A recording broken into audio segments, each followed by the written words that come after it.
आता याच्यामध्ये एक कन्सेप्ट आहे कॉग्निजेबल आणि नॉन कॉग्निजेबल ऑफेन्सेस.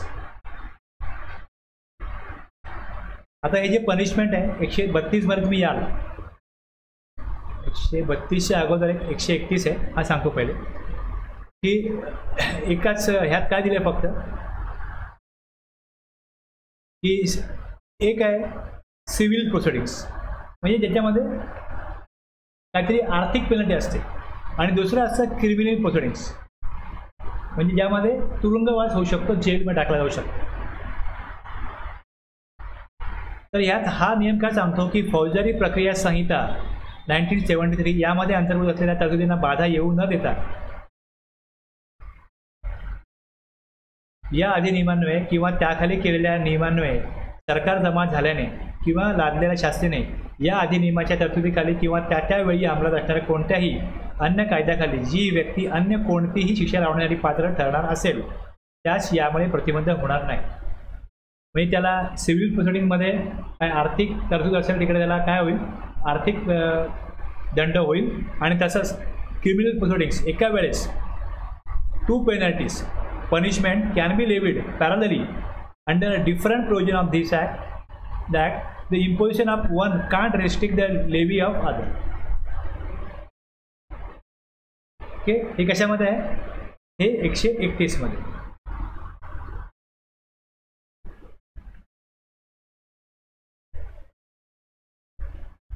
आता जर असं आहे की जे काय गुन्हे आहेत याचा हा एक प्रकार आहे की कशा प्रकारचा अपराध आहे, की ऑफेन्स आहे हा कशा प्रकारचा आहे.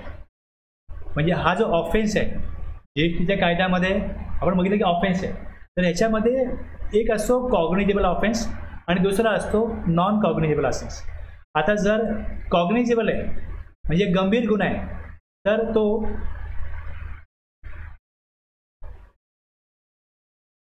नॉन बेलेबल असतो.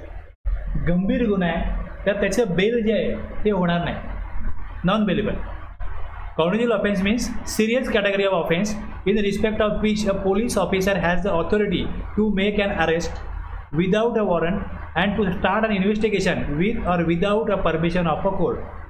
म्हणजे एखादा गुन्हा जर का कॉग्निजेबल ऑफेन्सेसच्या कॅटेगरीमध्ये येत असेल तर विदाउट वॉरंट काय करता येतं, त्याला पकडता येतं आणि त्याला इन्व्हेस्टिगेशन सुरू करता येतं.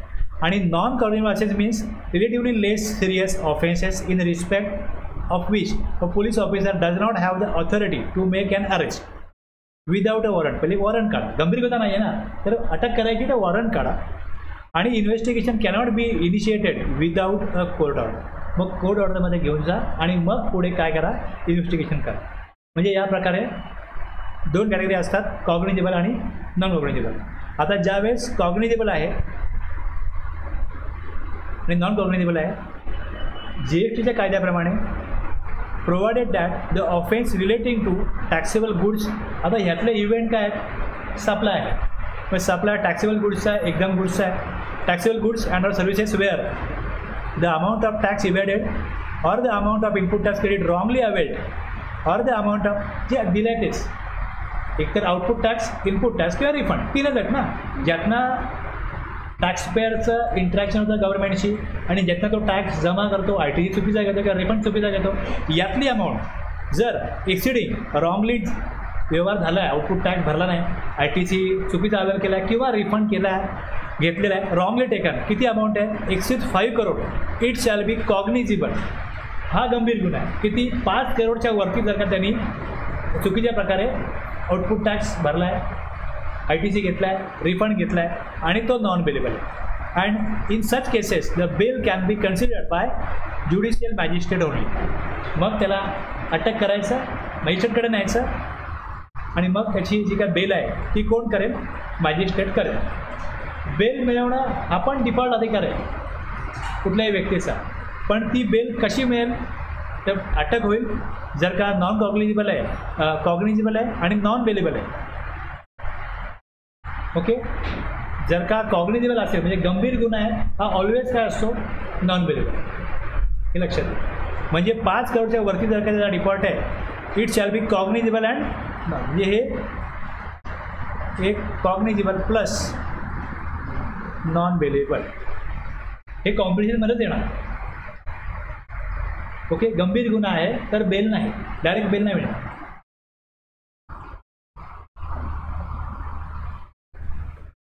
एकशे 32(1) मध्ये दिलंय, whoever commits or causes to commit and retain the benefits arising out of any of the following offenses named. दिलंय. आता कुठल्या प्रकारे जो कोणी खालीलपैकी कोणताही गुन्हा करतो किंवा त्यापासून उत्पन्न होणारे फायदे राखून ठेवण्यात प्रवृत्त करतो, या कॅटेगरीखाली एक supplies any goods or services or both without issue of any invoice.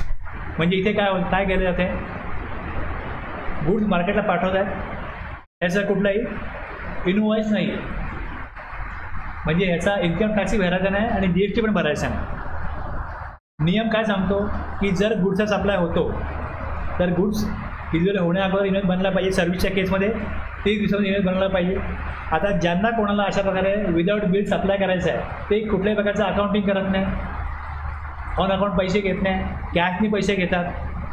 Violation of the provision of this act, म्हणजे जर असं केलं तर या कायद्यानुसार तरतुदीचं उल्लंघन आहे, नियमाचं उल्लंघन आहे. With the intention to evade tax, उद्देश हाच आहे की टॅक्स इव्हेड करणं, हा गुन्हा आहे. आयदर त्यात काय दिलं आहे की whoever कमिट्स किंवा causes to commit and retain the benefit arising out of following offences. ह्या ॲक्टिव्हिटीज त्यांनी केल्या, कुठल्या दिल्या आहेत बघा, A B C D E F, मी वाचणार आहे सगळं, H I, हे पनिशेबल, A to F आणि clause H shall be punishable, हे पनिशेबल आहे. आणि मग खाली किती अमाऊंटला किती फाईन आहे आणि किती तुरुंगवास होऊ शकतो हे दिलेलं आहे. ओके, आता हे पहिले काय, या ॲक्टिव्हिटी करणं, या प्रकारे करणं हे काय अपराध आहे. तर अपराध कुठे कुठला हे पहिले बघूया आपण. पहिले काय दिलं की विदाउट इनवॉइस गुड सर्व्हिसेस दिल्या.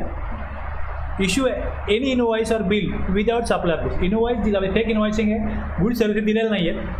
In violation of the provision of this act or the rules made thereunder leading to wrongful availment or utilisation of input tax credit or refund of tax.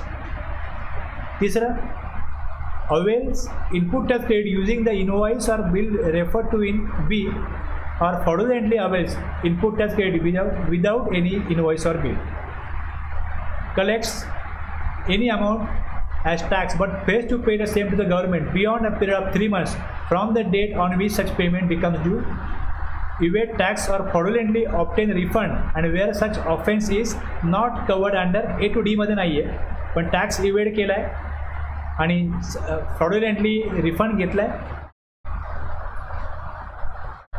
फॉल्सिफाईज और substitutes financial records.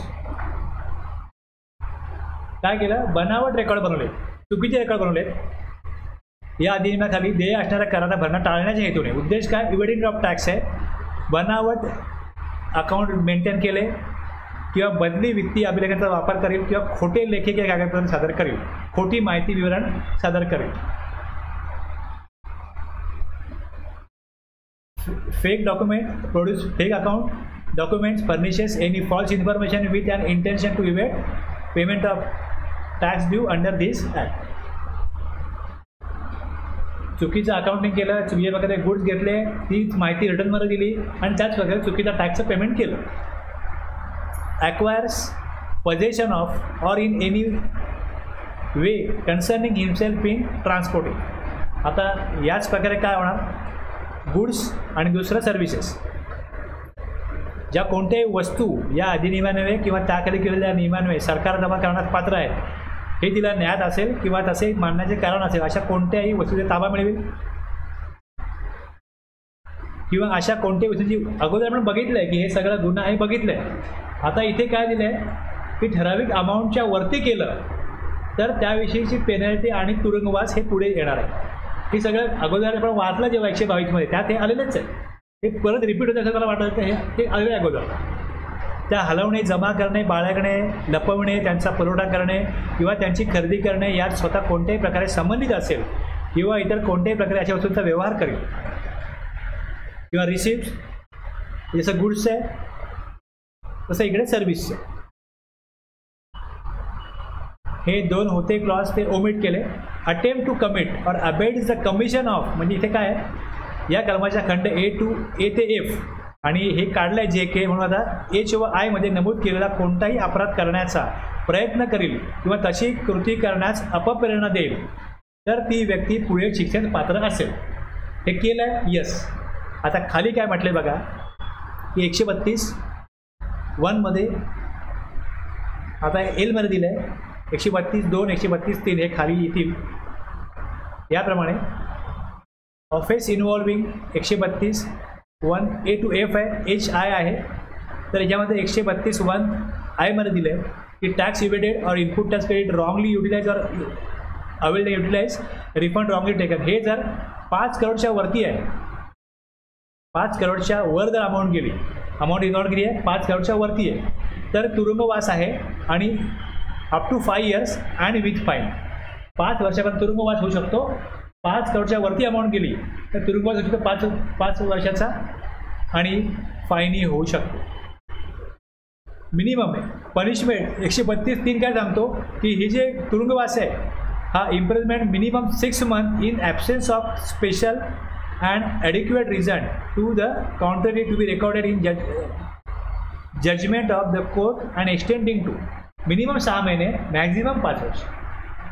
तुरुंगवास हा minimum 6 महिने होईल जर amount 5 करोडच्या वरती, amount involving 5 करोडच्या वरती असेल.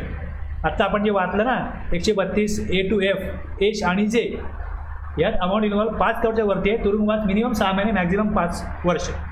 दुसरं 132(1) मध्ये क्लॉज 2 सांगतो 2 करोडच्या वरती आहे आणि 5 करोडच्या आत असेल तर मग 6 महिने ते 3 महिने तुरुंगवास होईल आणि फाईनही होईल. 1 करोड ते 2 करोडच्या मध्ये असेल तर मग तुरुंगवास आहे आणि अप टू 1 year तुरुंगवास, मॅक्झिमम 1 वर्ष, मिनिमम 6 months, मॅक्झिमम 1 वर्ष आणि फाईनही पण लागेल विथ फाईन. आता याच्यामधलं जे एफमधलं आहे 132(1) एफमधलं आहे, ज्यामध्ये काय फॉल्सिफाईज और substitutes financial records or produces fake accounts or documents, furnishes any false information with an intention to evade payment of tax. हे जर केले, चुकीचे अकाउंट मेंटेन केले तर इथे कुठल्याही अमाऊंटचं काही रिस्ट्रिक्शन नाही. 132(1) क्लॉज 4 मध्ये सांगितलं आहे 6 महिन्याची तुरुंगवास होऊ शकतो. अमाऊंट किती पण असो, चुकीचे अकाउंट रेकॉर्ड केले, मेंटेन केले तर फाईन किंवा दोन्ही होईल. तुरुंगवास 6 महिने विथ फाईन किंवा फक्त फाईन, हे काही होऊ शकतं. म्हणजे इकडे कशा प्रकारे केलं आहे, किती इंटेन्शनने केलं आहे, काय केलं आहे त्यानुसार अमाऊंट दिलेली नाही आहे, अमाऊंट स्पेसिफाय केलेली नाही आहे इकडे, पण त्यालाही तुरुंगवास दिलेला आहे. आणि एकदा अटेम्प्ट केला, शिक्षा झाली, परत केला for second and every subsequent offences under section 132 मध्ये सांगितलं आहे नो लिमिट. इथे पण लिमिट नाही, इथे तुरुंगवास अप टू 5 years आणि फाईन. सेकंड अटेम्प्टला किती पण अमाऊंट असो, 5 वर्षापर्यंत, मिनिमम 6 महिने, मॅक्झिमम 5 वर्ष तुरुंगवास होऊ शकतो, फाईन होऊ शकतो. आता याच्यामध्ये जे नॉन कॉग्निजिबल आणि बेलेबल ऑफेन्सेस कशाला म्हणतात हे 132(4) मध्ये दिलं आहे की इथे नॉटविथस्टँडिंग एनिथिंग कंटेंट. आता खाली बघा 132(5) काय म्हणतो, कॉग्निजिबल आणि नॉन बेलेबल. गंभीर गुन्हा कसला आहे हे पहिले खाली दिले बघा. खाली काय दिलं आहे की the offences specified in clause A और क्लॉज बी और सी, म्हणजे जे हे जे आहेत ना, सप्लायज एनी गुड सर्व्हिसेस और both without issue of invoice, issues any invoice bill without supply goods आणि अवेल ITC आणि collects fail to pay same to the government, हे जे दिलं आहे. The offence is specified in clause A, B, C, D 132(1) and punishable under section 1I. म्हणजे 5 करोड, 5 करोडच्या वरती जर amount गेली ह्या 4 कारणांमुळे तर ते कॉग्निजिबल आणि नॉन बेलेबल आहे. ओके, कळलं. आणि मग नॉन कॉग्निजेबल आणि बेलेबल काय? All offences under this act except the offences referred, हा दिलाय, हा सोडून बाकीचे काय नॉन कॉग्निजेबल आणि बेलेबल. जर कॉग्निजेबल आहे तर तिकडे बेल नाही होणार डायरेक्टली, आणि नॉन कॉग्निजेबल आहे तर बेलेबल होणार. बेलेबल आहे, कळलं. A person 132 a person shall not be prosecuted for any offence under this section except with the previous sanction of the commissioner.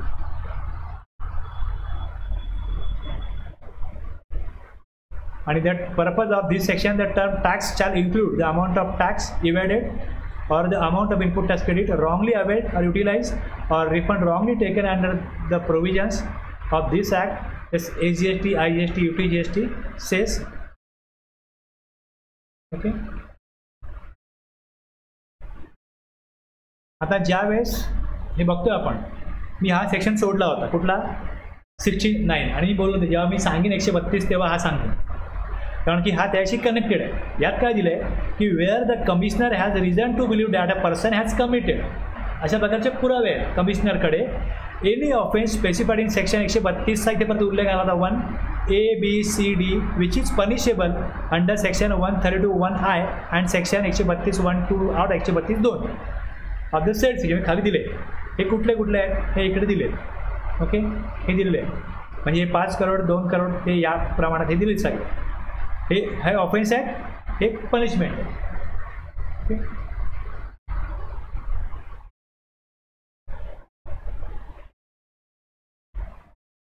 Wear a person is arrested under section 69(1) हे त्यांनी केलं, arrest त्याला केला जाऊ शकतो. For an offence specified under section 132(5) cognizable and non cognizable, the officer authorise to arrest the person shall inform such person of the ground of arrest. सगळे पुरावे सगळ्या परिस्थिती त्याला सांगा ग्राउंड काय, and produce him before a magistrate within 24 hours.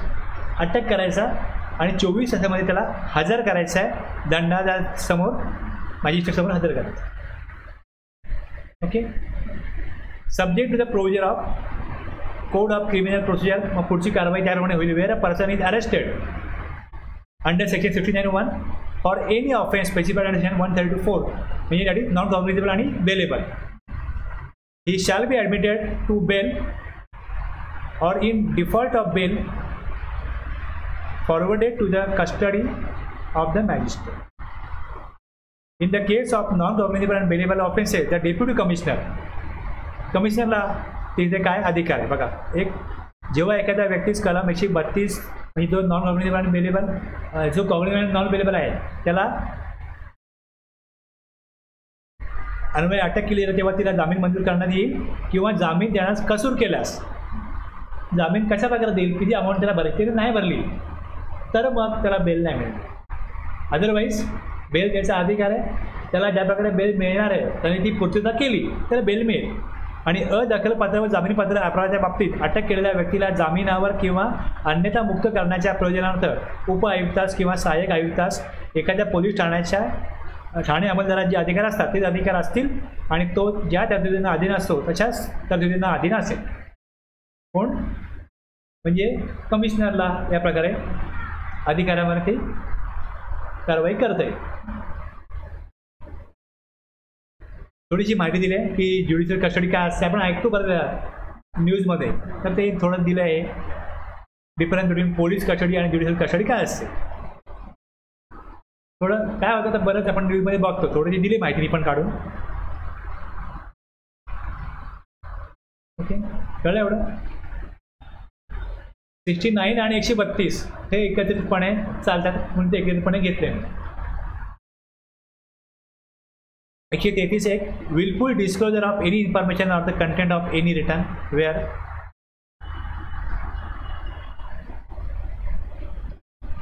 आता हा थोडा वेगळा सेक्शन आहे की any person engage in connection with the collection of statistics under section 151, 150 wilfully disclose of any information or the content of any return where, जिथे थोडक्यात मराठीत वाचून घ्या. 191 अन्वये आकडेवारी गोळा करण्याविषयक त्याचे संकलन किंवा संगणकीकरण या कामाशी संबंधित असेल अशी कोणतीही व्यक्ती किंवा कलम 150च्या पोट कलममध्ये स्पेसिफाय केलेली माहिती ज्यास पाहता येईल तो कोणत्याही राज्यकर अधिकारी किंवा जो कॉमन पोर्टल आहे सेवेच्या तत्सम संबंधातील कामाशी संबंधित असलेली कोणतीही व्यक्ती किंवा कॉमन पोर्टलचा एजंट या अधिनियमाच्या उक्त कलमाखाली त्याची कर्तव्ये पाडताना किंवा या अधिनियमाखाली किंवा त्यावेळी अंमलात असलेल्या इतर कोणत्याही अधिनियमाखालील अपराधाचा खटला दाखल करण्याच्या प्रयोजनार्थ हेतुपुरस्सर या अधिनियमाखालील किंवा त्याखालील केलेल्या नियमाखालील सादर केलेली कोणतीही माहिती किंवा कोणत्याही विवरणाचा आशय उघड करीत असेल तर तो 6 महिन्यापर्यंत असू शकेल अशा एवढ्या कारावासाच्या किंवा 25,000 रुपयापर्यंत असू शकेल एवढ्या द्रव्यदंडाच्या किंवा 2 शिक्षा पात्र असेल.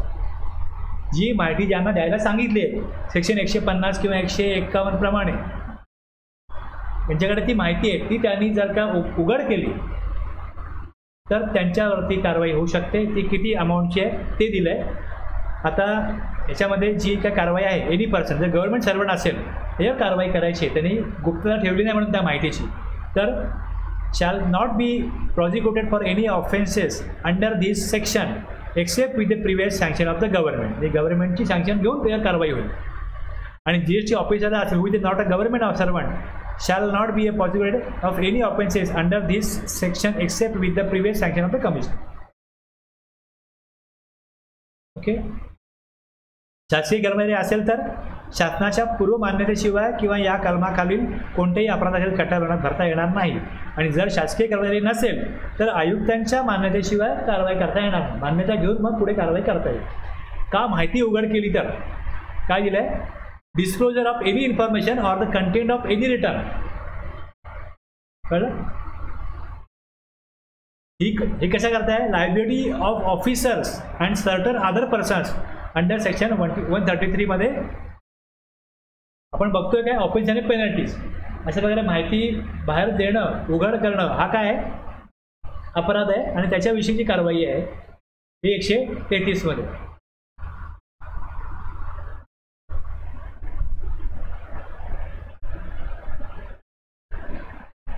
अपराधांची दखल घेणे cognizance of offences under section 134. No court shall take cognizance of any offense punishable under this act or the rules made them except with the previous sanction of the commissioner and no court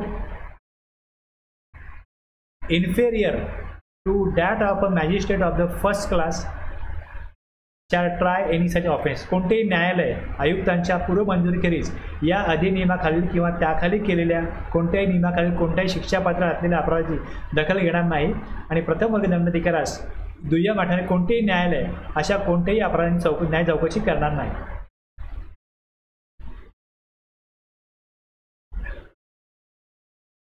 हे section आहेत.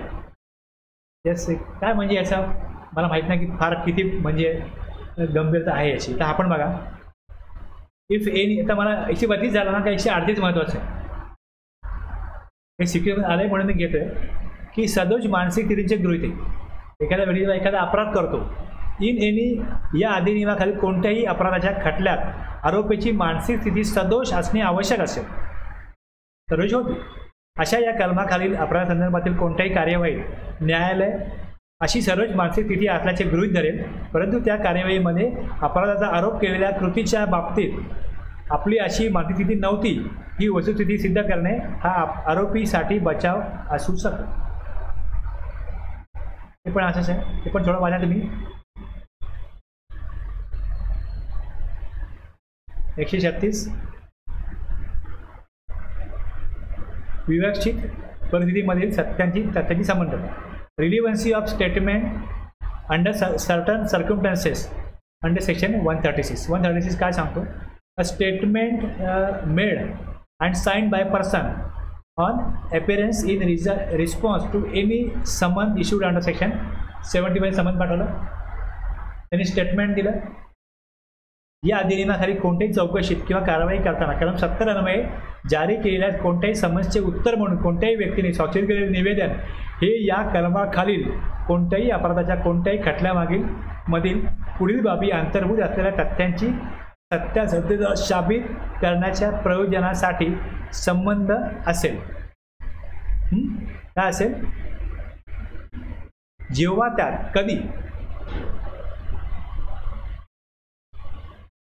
Shall be relevant. Relevant कधी असेल हे दिलंय, ते relevant असेल. एखाद्या व्यक्तीची त्यांनी जे समस्येला उत्तर दिलंय ते रिलिव्हंट कधी असेल?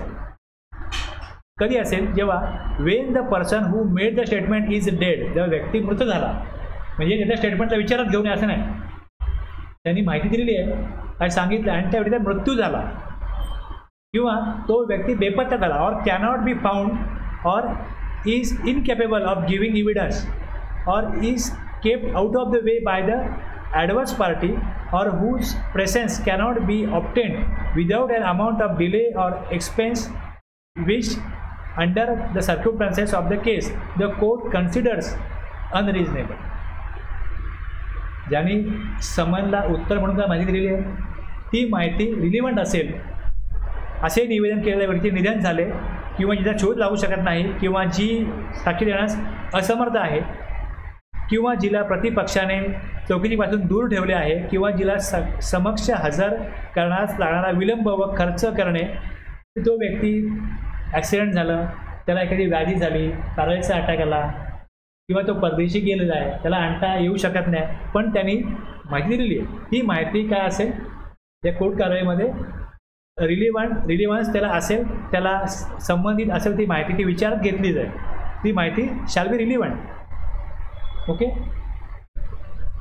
आणि काय दिलं? When the person who made the statement is examined as a witness in the case before the court, and the court is of the opinion that having regard to the circumstances of the case the statement should be admitted in evidence in the interest of justice. असे निवेदन केलेल्या व्यक्तीची न्यायालयासमोर साक्षीदार म्हणून तपासणी केलेली आहे, आणि खटल्यातील परिस्थिती लक्षात घेता निवेदन न्यायालयाला पुरावा म्हणून दाखल करून घेण्यात यावा असे न्यायालयाचे मत आहे. समन बजावलं, माहिती दिली, ती व्यक्ती आता एक्झिस्ट करत नाही मृत झाली म्हणून, किंवा आणखीन कुठल्या कारणामुळे, किंवा अशा खटल्यात त्याचं साक्ष झालेली आहे, तर मग ती विचारात घेतली जाईल, ती रिलिव्हंट असेल. Offence by companies. Where an offense committed by a person under this act is company आहे, ऑफेन्स कोणी केला? कंपनीने केला. Every person who at the time the offense was committed was in charge of, कोण in charge होता कंपनीचा, and was responsible, तो responsible होता का, to the company for the conduct of business of the company as well as the company shall be deemed to be guilty of the offense, तो दोषी मानला जाईल. shall be liable to be prosecuted against and punish accordingly. या अधिनियमाखाली अपराध केलेली व्यक्ती company असेल तर, पर्सन कोण आहे? कंपनी. जो आपण जीएसटी नंबर काढतो तो कंपनीच्या नावाने येतो ना, तर कंपनीचा ताबा ज्या व्यक्तीकडे होता आणि कंपनी चालवण्याची जी व्यक्ती जबाबदार होती, अशी प्रत्येक व्यक्ती त्याचप्रमाणे कंपनी त्या अपराधाबद्दल दोषी आहे असे मानले जाईल, आणि अशी व्यक्ती व कंपनी त्यांच्या विरुद्ध कारवाई केली जाण्यास व त्यानुसार दिशा केली जाण्यास पात्र असते. हे 137 मध्ये दिले. आता हे दिल्यावरती हे दुसरं सेक्शन कुठला बघतोय आपण? हा 137. 1 मध्ये दिलं आहे तो व्यक्ती अपराधी असू शकेल, पण 2 मध्ये काय दिलं आहे? पोट कलम 1 मध्ये काही अंतर्भूत असले तरी या अधिनियमाखाली अपराध एखाद्या कंपनीने केला असेल आणि त्या कंपनीच्या कोणत्याही संचालकाच्या, व्यवस्थापकाच्या, सचिवाच्या किंवा अन्य अधिकाऱ्याच्या संमतीने किंवा मूक संमतीने किंवा त्याने दुर्लक्ष केल्यामुळे असा अपराध घडले सिद्ध करण्यात आले असेल तर असा संचालक, व्यवस्थापक, सचिव किंवा अन्य अधिकारी देखील त्या अपराधाबद्दल दोषी आहे असे मानले जाईल आणि त्याच्याविरुद्ध कारवाई केली जाण्यास व त्यानुसार शिक्षा दिली जाण्यास तो पात्र असेल. या अधिनियमाखालील अपराध हा भागीदारी संस्थेने किंवा मर्यादित दायित्व असलेल्या भागीदारी संस्थेने, LLP, okay, immediate liability partnership किंवा पार्टनरशिप फॉर्म किंवा मग HUF, कर्ता, ट्रस्टी, जर असा भागीदार किंवा कर्ता किंवा यथास्थिती विश्वास व्यवस्थापक त्या अपराधाला दोषी आहे असे मानले जाईल आणि त्यांच्या विरुद्ध कारवाई केली जाण्यास व त्यानुसार शिक्षा दिली जाण्यास तो पात्र असेल आणि पोट कलम 2च्या तरतुदी अशा व्यक्तीस योग्य त्या फेरफारानुसार लागू होते. अशा व्यक्तीने असा अपराध आपल्या नकळत घडला होता. बघा परत काय की इथे काय सांगितलं आहे की असा अपराध घडला आहे. मुख्य म्हणजे तो जो अधिकार ज्या व्यक्तीकडे आहे, कंपनीचा, पार्टनरशिप फर्मचा, ट्रस्टचा, तर तो दोषी असेल हे दिल्यावरती खाली काय म्हटलं आहे, अशा व्यक्तीने असा अपराध आपल्या नकळत घडला होता किंवा असा अपराध घडू नये म्हणून आपण योग्य ती सर्व दक्षता घेतली होती असे सिद्ध केले तर या कलमातील कोणत्याही गोष्टीमुळे ती या अधिनियमात शिक्षेत पात्र होणार नाही. म्हणजे मी गिल्टी नाही आहे जर माझ्या अपरोक्षतेवरती तो गुन्हा केला गेला तर मग मी डायरेक्टर असो, पार्टनर असो, मला माहीत नाही ते घडतंय, तर मग माझ्यावर दोष येत नाही तसं. ठीक आहे. आता हे सगळे 33, 34, 36, 37 असेच होतं. 138ला आता महत्त्वाचं आहे इथे काय केलं आहे की समजा काय गुन्हा आहे, अपराध आपसात मिटवणे, पण काय म्हणतो याला मांडवली करणं, मांडवली काय, ठीक आहे. काय असेल झालं आहे काहीतरी मांडवली करा काहीतरी. म्हणजे हे कसं आहे, जर आपल्याला ट्रॅफिक पोलिसने पकडलं आपण विचारतो बा काय असेल ते घ्या, ही इनलिगल मांडवली झाली. इथे काय केलं आहे 138मध्ये ही कायदेशीर मांडवली की लिगली तुम्हाला मग आहे शिक्षा आहे, तुरुंगवास आहे, काही आहे, हे सगळं मिटवा. काय अमाऊंट पाहिजे आम्ही देतो, सर्टन अमाऊंट देतो, सगळं मिटवा, सगळे अपराध मिटवा, सगळ्या गोष्टी मिटवा legally. Compounding of offences by the commissioner, any offence under this act, जो अपराध आहे may either before or after the institution of prosecution, या अधिनियमाखाली कोणत्याही अपराधाबद्दल एकतर खटला सुरू करण्यापूर्वी, बघा सुरू करण्यापूर्वी किंवा सुरू झाल्यानंतर अपराधासंदर्भात आरोपी असलेल्या व्यक्तीने विहित करण्यात येईल अशा रीतीने अशी आपसमेळाची रक्कम केंद्र सरकारला किंवा यथास्थिती राज्य सरकारला प्रदान केल्यावर आयुक्तांकडून अपराध आपसात मिटवण्यात येईल. कधी दिलं आहे की निर्णय कोर्टात चालू आहे केस, म्हणजे तो जो काय त्याचं खटला सुरू करण्यापूर्वी किंवा सुरू झाल्यानंतर, पण निकाल लागण्यापूर्वी आहे नाही, हे लक्षात घ्या. कळलं ना, मिटवता येईल. अच्छा, provided that nothing contain in this section shall apply, म्हणजे कधी कंपाऊंडिंग ऑफेन्स होणार नाही. कधी होणार नाही, a person who has allowed to compound once in respect of any of the offences specified in section 132(1)(a to f आणि 132(1)(h)(i)(a). एकदा compounding केलं आहे, नेक्स्ट टाईम होणार नाही. या सेक्शनमध्ये अपराधी म्हणून तो एकदा त्याला कंपाऊंडिंग केलं आहे, सेकंड टाईम नाही कंपाऊंडिंग होणार. जी कारवाई आहे, तुरुंगवास आहे, जे काय फाईन आहे ती त्याला लावलीच जाईल. A person who has been accused of committing an offence 132(1)(b). 132(1)(b) मध्ये काय,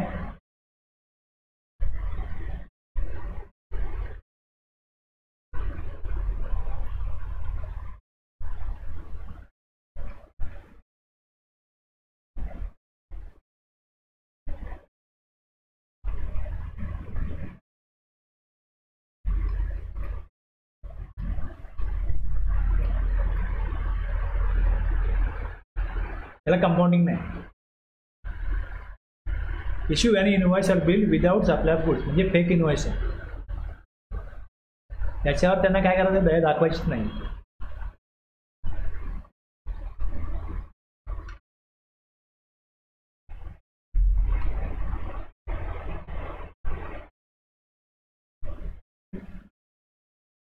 A person who has been convicted for an offense under this act by a court, एकदा निकाल लागला कोर्टाचा, मग नाही, मग आपसमेळ होणार नाही, मग ऑफेन्स, मग तिथे कंपाऊंडिंग नाही होणार. खटला चालू होण्यापूर्वी किंवा खटला चालू झालेला आहे पण निकाल लागलेला नाही, इथपर्यंत कंपाऊंडिंग होईल. Any other class of person as may be prescribed. Okay, इथे दोषी म्हणून त्याला निकाल लागला का मग जे काय पर्याप्त त्याला शिक्षा आणि दंड आहे तो होणार. निकाल लागण्या अगोदर त्याचं कशा प्रकारे होईल त्याचं कंपाऊंडिंग ते बघा आता पुढे. The amount of compounding of offence under this section shall be such as may be prescribed subject to the minimum amount not being less than 25% of the tax involved and the maximum amount not being more than 100% of the tax involved. 25% दिले, जी amount त्याला एक tax जी penalty आहे plus तुरुंगवास आहे, तर तुरुंगवास नको बोलत असेल तर less than 25% of the tax involved and the maximum किती असेल amount not being more than 100% of the tax. On payment of such compounding amount as may be determined by the commissioner, no further proceeding shall be initiated under this act against the accused person. आयुक्ताने निश्चित केले असेल त्याप्रमाणे अशा apartment रकमेची प्रदान करण्यात आल्यावर त्यास अपराधाच्या संबंधात त्या आरोपी व्यक्तीविरुद्ध आणखी कोणतीही कारवाई करण्यात येणार नाही आणि उक्त अपराधाच्या संबंधात यापूर्वी सुरू असलेली कार्यवाही कोणतीही असल्यास समाप्त होईल. आता याच्याकरता 162 हा रूल बनवला आहे. वर त्यांनी दिले ना की मिनिमम किती असेल हे दिलं इकडे 25% आणि मॅक्झिमम कराच्या 100%. आता ॲक्च्युअलमध्ये कसं आहे ते बघा इकडे की रूल 162 प्रमाणे काय करेल, application for compounding of offence, पहिले ॲप्लिकेशन द्यायला लागेल किंवा माझं कंपाऊंडिंग करा. तरतूद केले पण मागणी केली पाहिजे ना, याच्यावरती तो गुन्हा दाखल आहे, यावरती कारवाई व्हायची आहे. आणि तर an applicant may either before or after the institution of prosecution make an application under section 138(1) in form. इथे 138 काय सांगतो, एक कंपाऊंडिंग होईल such manner as may be prescribe, म्हणून रूल बनला आहे. आता हा जो रूल बनला आहे या रूलप्रमाणे ॲप्लिकेशन जाईल. On the receipt of the application the commissioner shall call for a report from the concern officer. Commissioner काय केलं, रिपोर्ट मागवेल की बाबा हे ॲप्लिकेशन आलेलं आहे, या संदर्भामध्ये आपल्याकडे काय कारवाई झाली आहे, किती अमाऊंट द्यायला त्याच्याकडनं, आपण कुठल्या संदर्भामध्ये त्याला पेनल्टी लागली आहे, सगळी माहिती घेईल with reference to the particulars furnish in the application or any other information which may be considered relevant to the examination of such application. Application दिलं आहे, कंपाऊंडिंग मागितलं आहे, त्याविषयी अभ्यास केला जाईल, कमिशनरकडनं रिपोर्ट मागून ॲनालिसिस केला जाईल आणि नंतर मग पुढे the commissioner after taking in to account the content of the said application may by order, मग ते ऑर्डर करेल कमिशनर.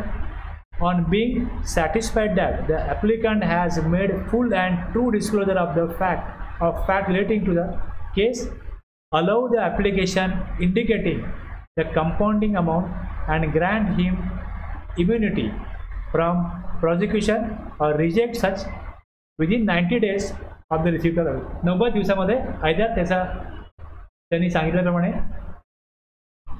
त्याचे रिक्वेस्ट मान्य होईल किंवा रिजेक्ट होईल. कशा प्रकारे the commissioner shall determine the compounding amount under sub rule 3 as per the table. पहिली बघा, offence specified in section 132(1)A of the act असेल किंवा 132 बघा बी मध्ये नाहीच आहे का, म्हणून बी घेतला नाही बरोबर. ए आहे, सी आहे, डी आहे, ई आहे, या 4मध्ये जर compounding amount if offence is punishable under 132(1) म्हणजे काय आहे, 5 करोडच्या वरती आहे, 5 करोडच्या वरती. आणि दुसरे बाकीचे काय म्हणते, compounding offence if offence punishable under section 132(1)(2) यामध्ये up to 75% of the amount of tax evaded, किती 75%. आणि आता इथे काय दिलं आहे की मिनिमम किती घ्यायची 25, मॅक्झिमम 100, यात किती दिले up to 75% of the amount of tax evaded or the amount of input tax credit wrongly availed or utilized or the amount of refund wrongly taken subject to minimum 25% of the such amount. Okay, या रूलप्रमाणे ते घेते. आणि याच्याप्रमाणे 60%, 60% किंवा 40%, subject to minimum 40%. 25पेक्षा कमी घ्यायची नाही आणि 100पेक्षा जास्त घ्यायची नाही, ह्यात ते घेऊ शकतील, ह्या रूलमध्ये सांगतो. आणि जर 132(1)F आहे, 1H आहे, 132(1)I दिला आहे, तर याच्यामध्ये amount equivalent to 25% of tax evaded आणि amount equivalent to 25% of tax दिला. आणि आणखी याच्यामध्ये attempt to commit the offence or abet the commission of, सहाय्य केलं, त्याला प्रेरणा दिली. हे कशासाठी? 132(1)A बी नाही आहे, C to F, H आणि I मध्ये. तर मग amount equivalent to 25% of such amount. म्हणजे जिकडे त्यांना तुरुंगवास सांगितलं आहे ते नको म्हणतील, तर मग तुरुंगवास आणि टॅक्सची पेनल्टी आहे ती कमी करून त्यांना याप्रमाणे काय केलं जाईल, तुरुंगवास त्यांचा रद्द करून त्यांच्याकडनं अल्टिमेटली गव्हर्नमेंटला पैसेच हवे. सेकंड टाइम त्याने केलं तर मग होणार नाही, अपंजमेंट होणार नाही, कंपाऊंडिंग ऑफ ऑफेन्सेस होणार नाही. पहिले काय केलं, एका वेळेस सिव्हिल आणखीन क्रिमिनल प्रोसिडिंग दोन्ही करता येईल. म्हणजे जर सिव्हिल म्हटलं तर फक्त आर्थिक दंड होतो आणि क्रिमिनल म्हटलं तर तुरुंगवास होतो. आणि त्याला तुरुंगवास नको असेल तर मग त्याला आणखीन आर्थिक भार सोसला तर कंपाऊंडिंग होईल.